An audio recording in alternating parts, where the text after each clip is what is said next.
Marc Tanguy, bonjour. Bonjour. Les résultats des élections législatives françaises donnent au niveau national la victoire du Rassemblement national. Ce parti d'extrême droite vise et est toujours en lice pour avoir une majorité absolue à l'Assemblée dans une semaine. Comment réagissez-vous ?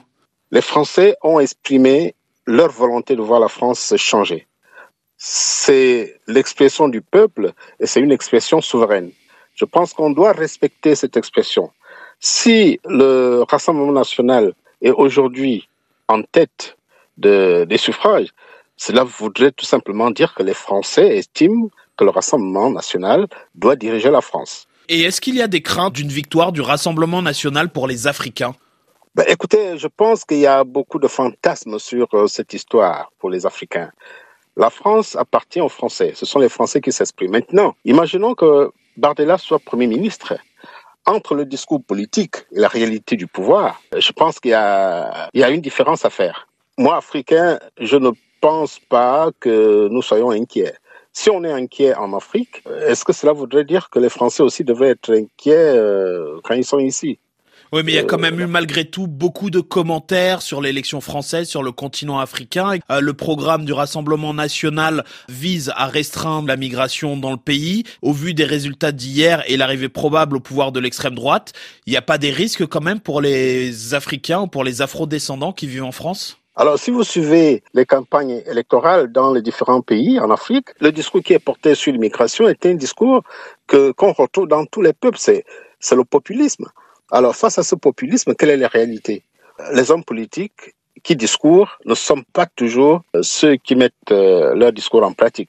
Je suis sûr qu'aujourd'hui, Bardella, à la tête du gouvernement français, ne pourra jamais appliquer ce qu'il a prononcé comme discours. Ce sont des discours populistes pour se faire élire. Mais selon vous, que va changer la reconfiguration politique en France qui s'annonce ? Quel impact cela pourrait-il avoir pour le continent africain sur le plan économique et politique ? Je pense que ce sont les relations de coopération entre la France et les pays africains qui va s'imposer.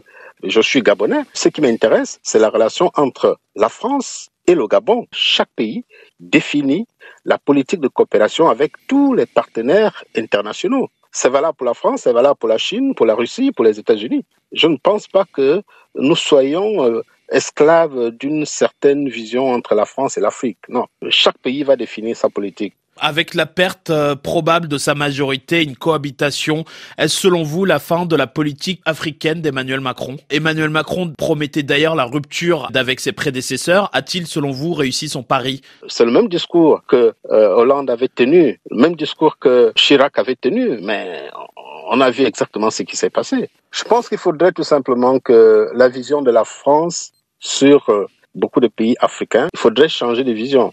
La vision qui consiste à venir exploiter nos ressources tout simplement, sans pour autant assurer ce transfert de technologie, il faudrait absolument que cette vision change.